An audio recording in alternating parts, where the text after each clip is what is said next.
It has been almost 12 years since Russia invaded Ukraine. That number sometimes causes a double take. No, the February 2022 invasion of Ukraine wasn't 12 years ago. That part of the war is coming up on its 4th anniversary. 12 years ago, Russia flooded Crimea with unmarked troops, little green men, or polite people, depending on whose euphemisms you're using, and engineered a referendum of sorts ahead of annexing the peninsula. Illegally annexing the peninsula, many people point out. As that unfolded in Crimea, Moscow aided in more ways than one other groups of men in eastern Ukraine seeking to challenge the revolutionaries who just triumphed against the national government in Kiev. Of course, I'm talking about Euromaidan and its so-called antithesis, the anti-Maidan, or Russian Spring. And their confrontation comes under close scrutiny in new research by American scholar William Jay Risch, a professor of Russian and Eastern European history at Georgia College here in the United States. Next month, Bloomsbury academic is releasing his next book, Ukraine's Euromaidan from Revolutionary Euphoria to the Madness of War, where he writes a critical survey of the 2013 to 2014 Euromaidan revolution and the anti-Maidan counter-protest movement. Risch's assessment of these movements and these events isn't what you would typically read in Western writing. He focuses on the marginalization of leftist voices during Euromaidan as it gained international appeal, and on how activists and politicians failed to secure concessions or mobilized broader segments of the Ukrainian population. Risch also describes the agency and aspirations that drove the counter-protests of the so-called Russian Spring, explaining how escalating revolutionary violence weakened Ukrainian unity and contributed to where the country finds itself today. So let's talk to William Risch about his new book, Ukraine's Euromaidan from Revolutionary Euphoria to the Madness of War. Welcome to the Naked Pravda.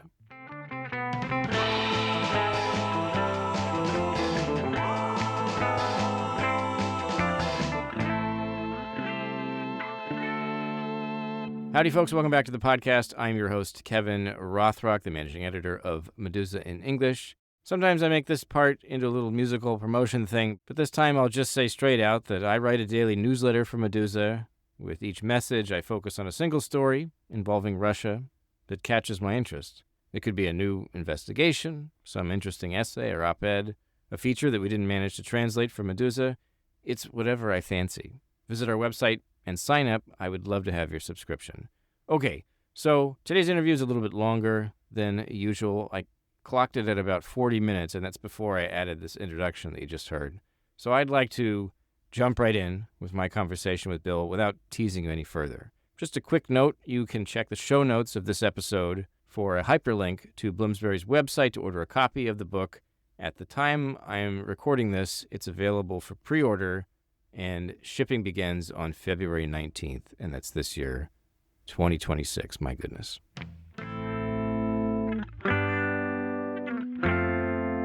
First question, you were personally involved in Euromaidan. You talk about, being there in Kiev, spreading literature against the Yanukovych regime, if I'm in the subway, right? Right. It happened. It happened. It's hard to believe now that, there have been literally almost 12 years have passed since that happened. So you mentioned this in the book, you describe it, but then you also write in the book, and this is sort of maybe the larger argument in the book, you write about the revolution with sort of disillusionment. I mean, that's kind of the word I would use to describe what I read in the book. Was there a moment in all these events and all this drama when your feelings about Euromaidan changed, or was it a gradual process? I would say it was a very gradual process, because at least when the protests were nonviolent through January 2014, it seemed like there was a chance for a grassroots effort that would maybe be even better than such other protests as Occupy Wall Street, that it would actually change a political system for Ukraine from the ground up. And there were people who talked about this, that this would be a revolution that would change the entire system. There was a point where it wasn't just about joining Europe, the European Union. By December, it did look like there were people determined to change everything, the entire system from the ground up. And there were such voices that were there calling for a systematic change to allow for not just a change of regime, but to change institutions, to replace elites peacefully, to put pressure on the government to make concessions. But I would say that the February uprising just sort of left this sense of devastation, really. When those shootings happened on the Maidan, February the 20th, on Institutska Street, it just seemed like everything started to go. I mean, at the time, there was this sense of great mourning because these people lost their lives, and this sense that, well, what did they lose their lives for? And the problem was, as we went through the spring of 2014, there were other voices that were speaking out and saying that this was a coup, this new regime is illegitimate. And while at a certain point, perhaps it was clear by April 2014 that there were armed men, activists from Russia stirring this up, there were local elites stirring this up, and events started to spin out of control. And soon we see Russia fully involved in the Donbass by the summer of 2014, definitely July and August. Then it was clear that this revolution is in trouble. I would say by the fall of 2014, maybe I still had hope because there were elections, parliamentary elections, and there were Maidan activists who were elected as members of parliament, such as Mustafa Naum, who is credited with starting this whole thing. But everything's just started to take this turn that suggested that, well, a regime was replaced by another, and the same elites were still there, and nothing had really changed except there was a war with Russia that distracted everyone and pretty much occupied the public space, the media space, really from, I would say, the summer of 2014 on. And those chances to perhaps change the system were gone. So I think listeners might be a little confused to hear some of what you just said. I mean, it's certainly like it's a detour from what is typically heard in like mainstream Anglophone reporting, but especially the notion that the revolution, that the Euromaidan movement failed, given that Ukraine is now on a Euro integration path, at least to the degree that the war is, not preventing that. But it seems as though the movement succeeded in ousting the regime that was blocking this initiative that the movement was in favor of. Do you think that, your involvement in it sounds as though it was not all about Euro integration, and that you got involved for other reasons. You mentioned leftists, and do you think that the movement as a whole was actually not just about European integration, or was that not the main goal of the movement? Because this seems important to just determining how successful it was.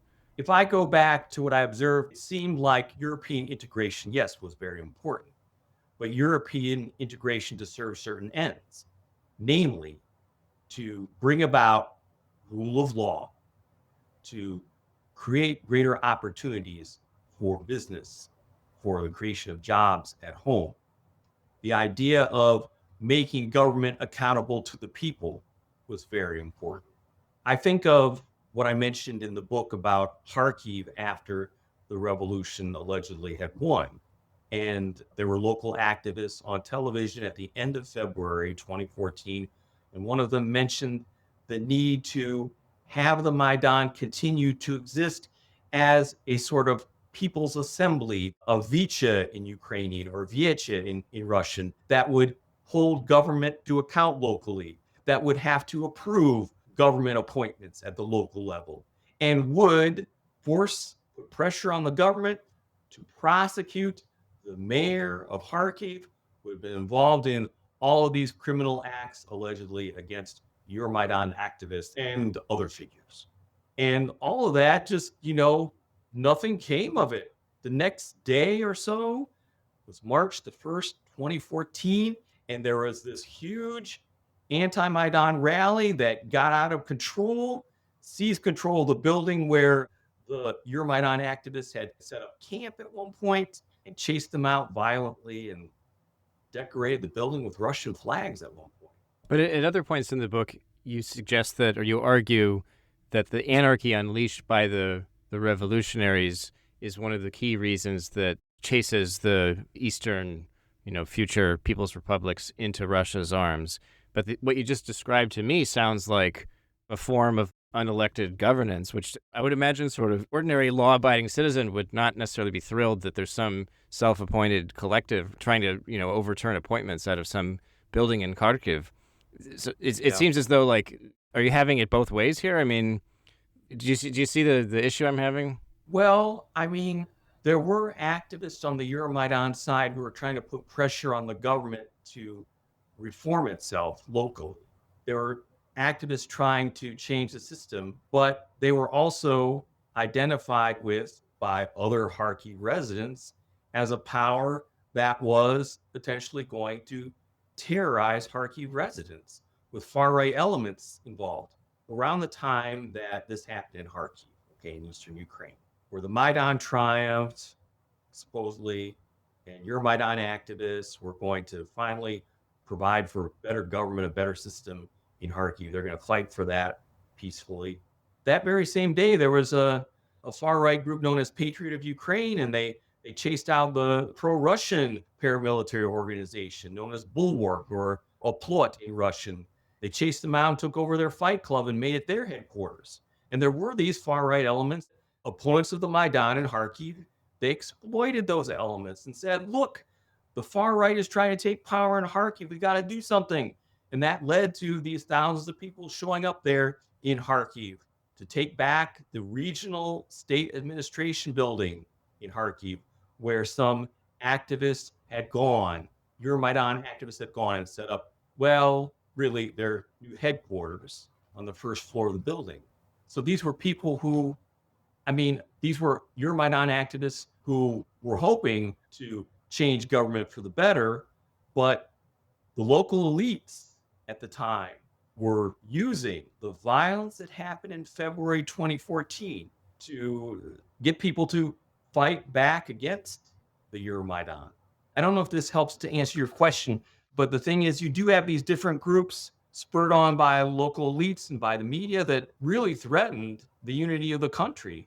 Well, let me ask you a question about identity politics. It's a term that you use at different points in the book, and you use it to describe both the Euromaidan faction and the anti-Maidan faction, or at least maybe the Donbass, at least, not necessarily the anti-Maidan. But you write that the Euromaidan, they're drawn into this nationalist rhetoric that speaks more to identity politics than changing a political system. You've been talking a bit about the sort of failure to change the political system, and that these identity politics are basically exclusionary, that this essentially is what leads to further divisions and problems for Ukrainian society, that it's ultimately, you describe it as kind of arrogant at times. It delegitimizes the interests of the Donbass, specifically when it comes to sort of their class and cultural interests. And then when you're talking about the Donbass and the Party of Regions sponsored media and the local politicians, you say that they channel ordinary people's frustrations with the emerging post-Soviet order, corruption, misrule, deindustrialization, unemployment, and you describe this as a toxic local identity politics. And so I wonder, those things right there, or at least the deindustrialization and unemployment, that to me sounds more like class politics than identity politics. So I wonder, could you explain for me, like, is Euromaidan using identity politics and anti-Maidan is using class politics, or are they both using identity politics? And how exactly does this work out in your vision? Well, I do agree that class politics become very important in this anti-Maidan movement. And what happens after the Maidan comes to power in Kiev, if you look at what goes on in the East, particularly in the Donbass, there are these class grievances. But the class grievances become channeled into identity politics. In some ways, one could maybe see that as comparable to what goes on in the Euromaidan, because there are people who see that the best solution to the social inequality and the corruption in government is to unite the nation and to bring about a national spirit that is more oriented toward Europe and which is supposedly more inclusive. But when you look at the identity politics that go on at the Euromaidan, and if you look at its predecessor, the Orange Revolution that happened in Ukraine in 2004, there is a national identity There is a national ideology that does treat certain people and movements as heroes in Ukraine, and which relates to Russia in a way that can be contested. Because if you look at before independence, there was Soviet Ukraine. There were Ukrainians who saw themselves as Soviet Ukrainians. And for them, yes, it was important to have self-rule for Soviet Ukraine, and it was important to have independence, but they didn't want to split completely with Russia. So there are identity politics there in the Euromaidan, national identity politics, which could potentially alienate people in the East, and which did. The embracing of certain national heroes, such as Stepan Bandera and the Organization of Ukrainian Nationalists. The problem is that these are heroes with very complicated pasts, because in many ways they are heroes to participants of the Euromaidan, because Stepan Bandera was a victim of Soviet special services who murdered him. The OUN, the Organization of Ukrainian Nationalists, and the Ukrainian Insurgent Army, the UPA, they fought Soviet rule. They did. Many were killed and tortured by Soviet special forces. The problem is we do know that they have a very complicated past, because during World War II, they collaborated with Nazi Germany, and to some extent, they were complicit in the Holocaust and in the murder of ethnic Poles in Western Ukraine. That part, I tried to sort of keep a very brief focus on that, because I know that it becomes very complicated for the book. But this is where the exclusion comes from. When you have a movement that would prefer that people speak in Ukrainian as well as Russian, when you have a movement that is definitely opposed to Russian dominance, this will pose a problem for people who want to have friendly, brotherly relations with Russia.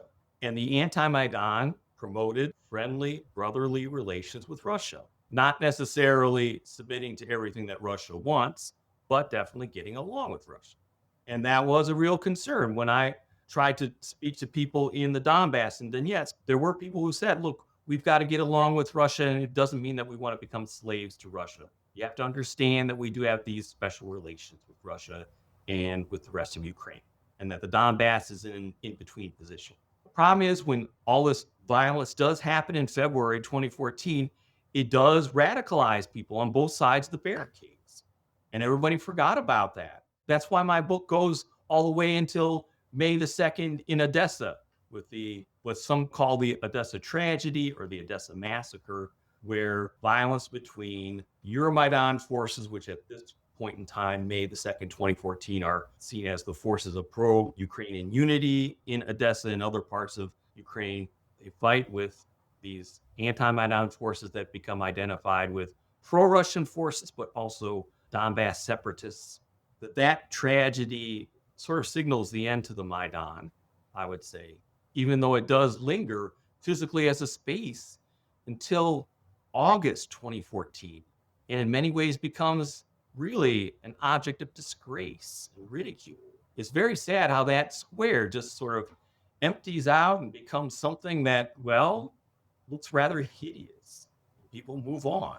The book has, as you've been describing, the book has a lot of detail about sort of the various skirmishes that happen throughout the Euromaidan movement as it culminates in Kiev, and then as it sort of leads to clashes in other cities, especially, where there's this massacre or tragedy, depending on your perspective, in Odessa. One of the big overarching arguments of the book is that Euromaidan's essentially right-wing or nationalist turn toward uncivility, toward violence, it precludes a peaceful resolution of Ukraine's political crisis. That's the term that you use. You say that that collective decisions to wage war against the state instead of resisting peacefully were a choice. You're saying that the choices were made that precluded a peaceful resolution. One of the questions I had reading this was, given what happened outside Luhansk and Donetsk and Crimea, where Russia, brought more force to bear, it seems like Euromaidan succeeded, or at least in defeating anti-Maidan through violence, admittedly. But is it fair to say that maybe they precluded a peaceful resolution, but if it weren't for Russian intervention, they would have secured a violent resolution? Or do you think that it would have continued to spiral? Because this is one of the central questions of the book, I think, is, and I know that you don't set out to lay blame, and you clearly have a sort of aversion to some of the more moralizing narratives about Ukraine. You call out Marcy Shore a few times, but Right. it does seem as though a lot of the sort of vector of the book is, if not about moral blame, then at least sort of arguing that such and such choices led to such and such results. Is it possible to say, or is it fair to say, that the Euromaidan would have won the day through violence if it weren't for Russian intervention, or is that the wrong takeaway? Well, it does raise a very good question, Kevin. What if Russia had not intervened? There seems to be the consensus, at least from those who supported the Euromaidan or Ukrainian unity in places like Donetsk, that Ukrainians would have been able to sort their problems out together. And there is a lot to be said for that, because these acts of vigilante violence that happened around the time of the February uprising in Kiev and which spread to the provinces, they did burn out rather quickly, and people tried to get along. And if I'm not mistaken, after the Odessa fire, you talk about, it's in Kharkiv where the dueling factions essentially look at what's happened and say, well, hold on, this is getting out of hand, or am I misremembering a section of the book? Well, it's actually Mykolaiv in the south, yes, where okay. both sides come together Okay. and decide we're going to reconcile our differences. So that seems like kind of a hopeful sign. Without It is a hopeful sign, okay. but I mean, to be honest, the problem is that anybody that opposed the Maidan, they risk a possibility of being accused of being pro-Russian elements and fifth columnists. So the critics of the Maidan basically have to go silent by the time of the Odessa massacre or tragedy. And while there are efforts to reconcile, and they do happen in places like Mykolaiv, like in Zaporizhia, I mean, they just disappear. The SBU is looking for them. In Kharkiv, the SBU is looking for them. And local elites are on the side of Kiev. They make deals with Kiev, and they support Ukrainian unity throughout Ukraine, south and east, minus the republics set up in the Donbass, the so-called republics, minus what's happening in Crimea. Crimea is absorbed into Russia, annexed. That is a resolution, though, isn't it? There is a resolution. There is a resolution. Okay. That is true. Okay. But then those people who didn't like what was going on over there in Kiev, they just sort of have to live with it seems to me. And the other problem, too, is you have to bring this into consideration, is the threat from Russia overshadows everything. So people cannot really air their differences anymore openly, because there is this threat that everyone faces from Russia. So it's important not to take the separatist path. Does Euromaidan become as violent if you don't have the Russian threat looming, if you don't have Putin using this like frightening rhetoric? And certainly like the specter of Russian intervention is hanging overhead, and I would imagine that radicalizes the Euromaidan people, right? It would presumably... It does radicalize the Euromaidan people, but I want to make this clear also, that the book also sees the violence generated by pro-Russian elements encouraged by Russia. That violence in Kharkiv, March the 1st, 2014. That violence in Luhansk, March the 9th. The bus. That violence in Donetsk by March the 13th, 2014. That scares everybody that had supported the Euromaidan. That scares everybody that supported Ukrainian unity. And that leads to people in the South taking action. Maybe it wasn't rational to some degree. Was Russia really going to take Odessa? But everybody was convinced they were coming for Odessa. Everybody was convinced they're coming for Mykolaiv and Zaporizhia and Kherson. So we got to be on the lookout. We need to look for fifth columnists. We need to stop these pro-Russian elements. And so instead of any sort of debates over, well, should Ukraine become a federal state?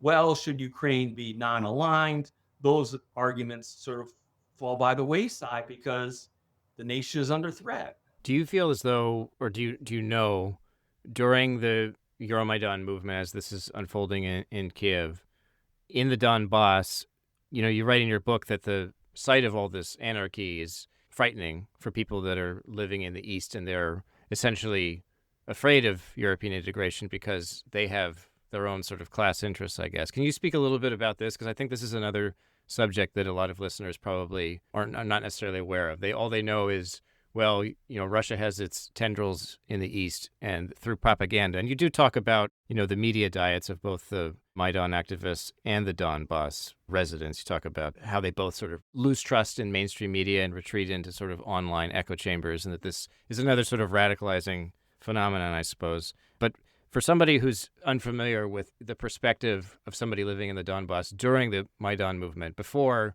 any opolchency or whatever show up, could you describe what someone should assume is happening in their heads?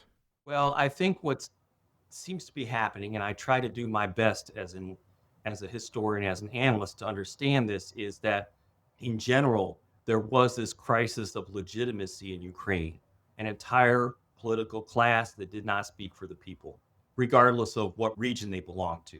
And the thing is that for the Maidan activists, the Euromaidan activists, that system had become illegitimate. Yanukovych's regime had become illegitimate. Yanukovych had to go. The regime had to be changed. The political system had to change. In the East, there was a similar disgust with elites and the level of corruption that they had engaged in. Even though technically their party is in power? Is that right? Right, even though their party was in power. You do see where there's no real enthusiasm for the Party of Regions in 2012 and 2013. But there is fears about the so-called Orange Plague. So they're stuck with this choice of the so-called Orange Plague or what? The system that doesn't work for them either. And so you do have at least radical elements who are saying, look, we've got to, maybe Russia's the way out. But that admittedly is getting to the point where you have the self-defense people with guns, the opolchency and so on. But it would seem to me that in 2013, January 2014, February 2014, the most important thing is that for these people in the Donbass, yes, the system was unjust, unfair, and corrupt, but they did not see an alternative. The alternative was not there at the Maidan. The Maidan consisted of, again, this goes to perhaps perceptions and what the media was conveying at the time. But the media at the time was conveying, and social media was probably conveying this as well, that it's being led by the same old faces that stole from Ukraine before, these political opposition leaders who were leading the Maidan. And that these people were not ones they're going to follow. And the activists, and then this is the problem here, you get the far right, okay?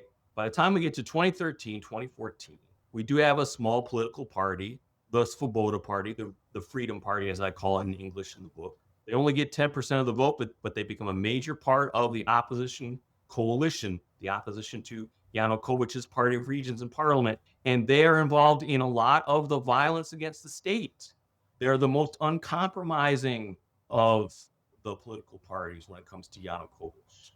And Svoboda's leaders, the Freedom Party's leaders, they capitalize on that.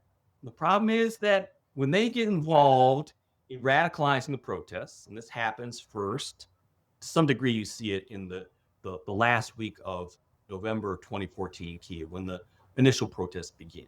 But then you really see it on December the 1st, when the protesters who have been driven off the square the night of November 29 to 30, they take the square back with hundreds of thousands of people and opposition politicians. These Freedom Party activists and others from the far right, they seize control of administrative buildings to some extent.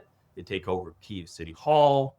They bust their way into the trade unions building on the main square, the Maidan. And some of them try and attack the presidential administration building.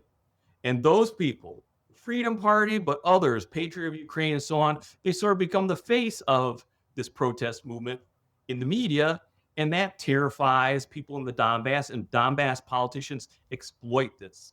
They talk about how all this violence is happening. There were local politicians in Kharkiv, local activists in Kharkiv who would be considered maybe pro-Yanukovych in Kharkiv and in Donetsk, for sure, who were outraged by the violent crackdown on the Euromaidan the night of November 29 to 30, 2013. But they were equally appalled by the violence of December the 1st and blamed it on far-right parties who had taken power in the parliament, who had taken a niche in the opposition and who were influencing politics in parliament.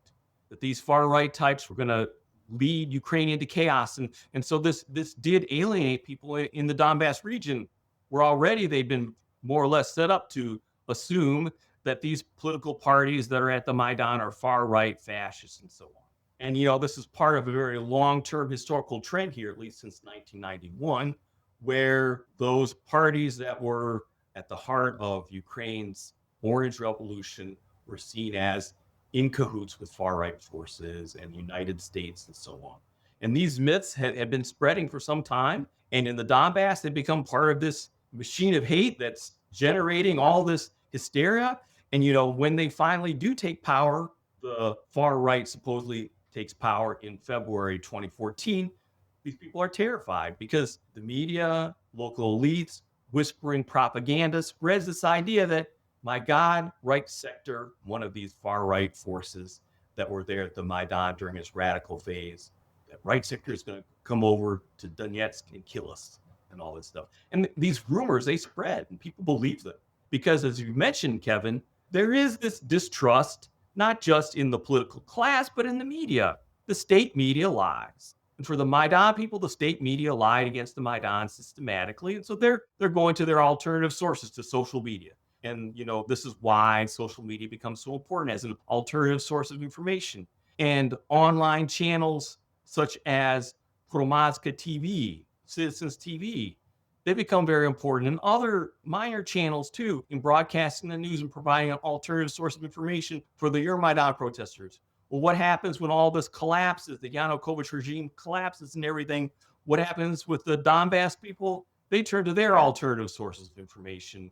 And that leads to them supporting, or at least tacitly supporting, more radical actions that lead to pro-Russian forces in cahoots with Russia taking power eventually. Do you view what's happened in the Donbass as, obviously it's tragic no matter what your position is, whether you're someone's like a bona fide, Z patriot or a Euromaidan right sector activist, doesn't matter. It's a tragedy with so many deaths.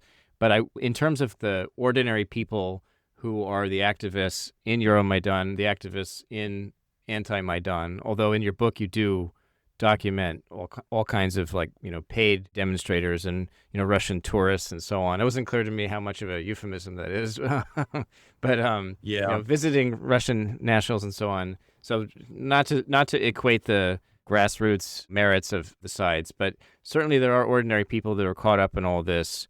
Obviously, the war is a tragedy for everyone.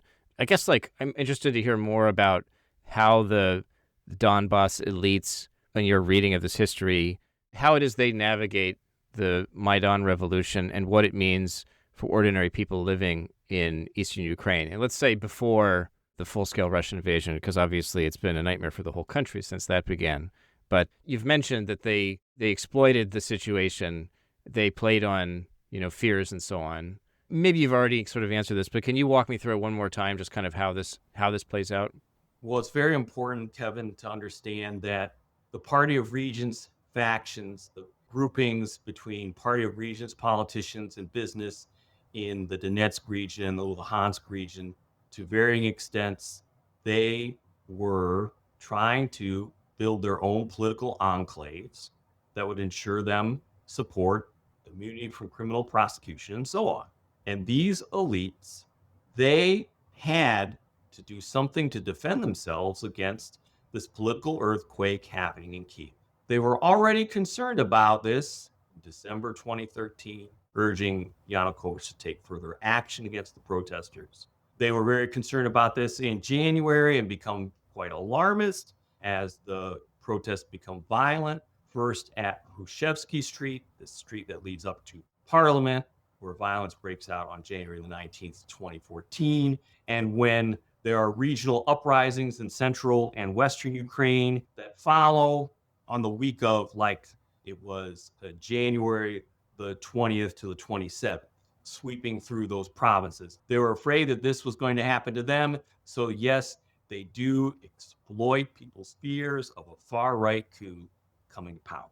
And these are people with business interests in Russia, ties with Russia, political, informal ties with Russia, who want to maintain those ties too. And they exploit the pro-Russian sentiments as much as they can, the anti-Maidan sentiments, I really should say. Not really pro-Russian, but anti-Maidan, anti-Kyiv sentiments. They're there.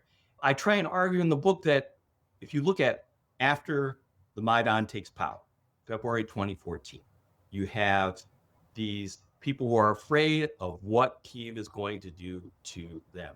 And so you do see the local elites, just like in the Orange Revolution of 2004, supporting pro-Russian demonstrators, protest groups, also paramilitaries, supporting them and encourage them to speak out. Can I ask a quick clarification? When you talk about the fears of a another orange sort of revolution in Kiev and how that manifests in eastern Ukraine, what does that mean in practice? Is it like, oh, they're going to pass economic reforms that cost us all our jobs, or the trade agreement with the EU is going to cost us all our jobs? Or is it they're going to send, groups of armed, neo-Nazis into town and string us all up? Like, what's the level of fear? How does it, if you were to stop somebody, or if you were to read the local media and try to ascertain what are they actually afraid of? Like, what would you find? I would say that you're right on both counts. There were fears, genuine fears about the economic consequences of all this. What would happen to people's jobs in the East with moving closer to the EU? Wouldn't they lose Russian markets? Wouldn't industries close down?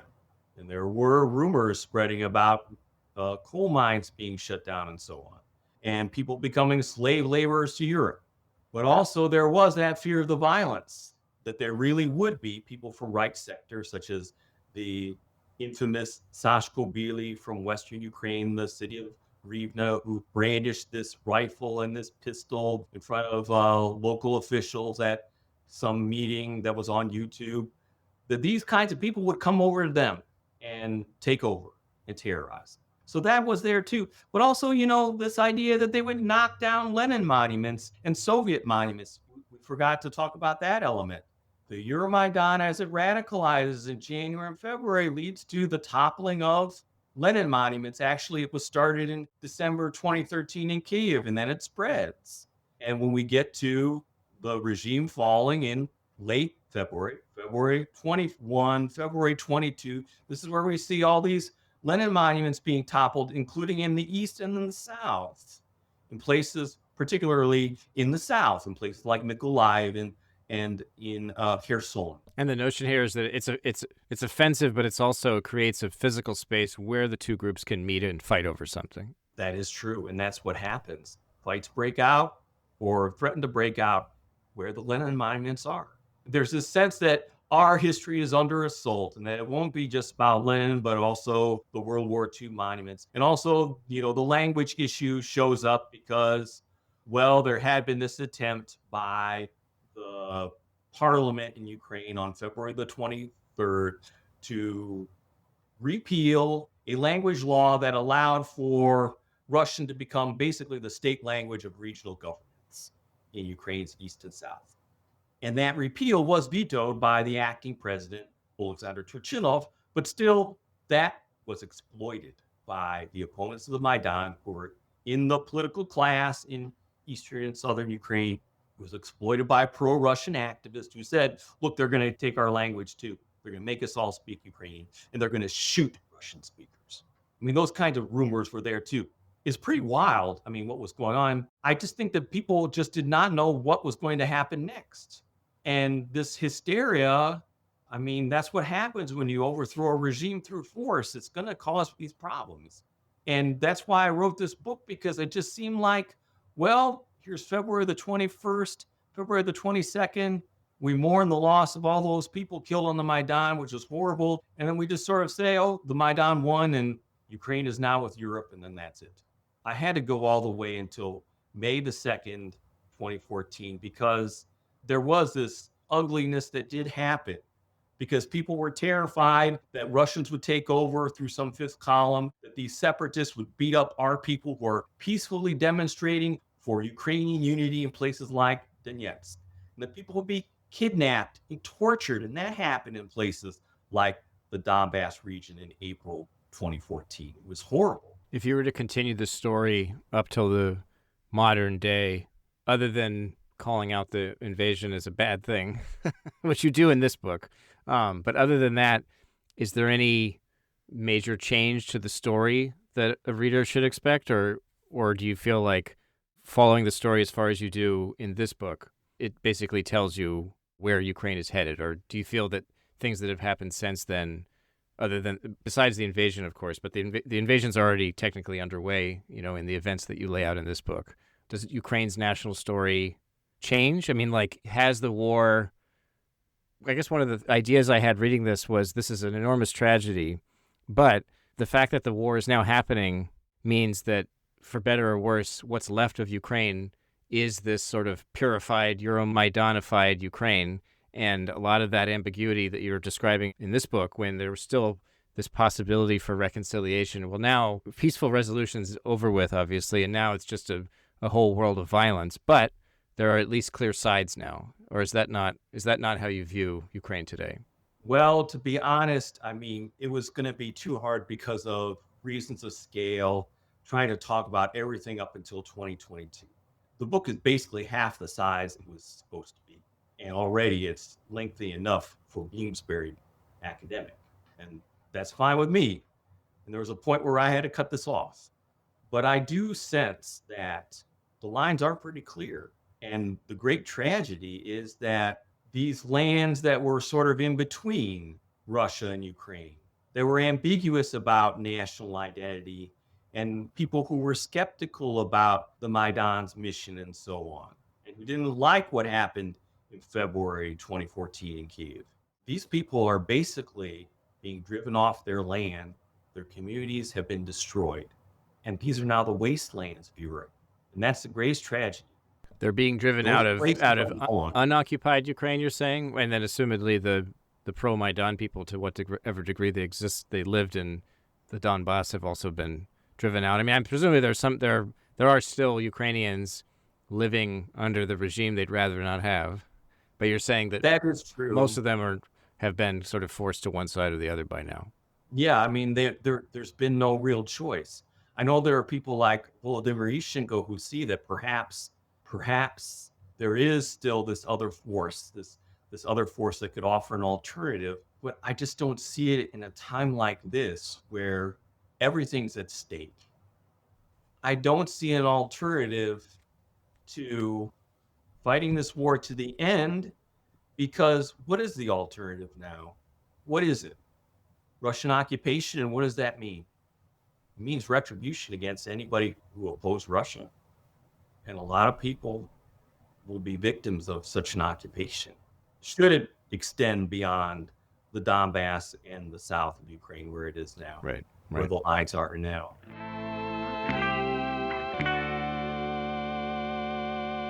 Thanks for listening, folks. That's this week's show. As always, check out Menezes' homepage for our reporting on Russia, Ukraine, and the surrounding region. Share this podcast with your friends and enemies if you want. Write a review on Apple Podcasts or wherever you're tuning in. Until next time.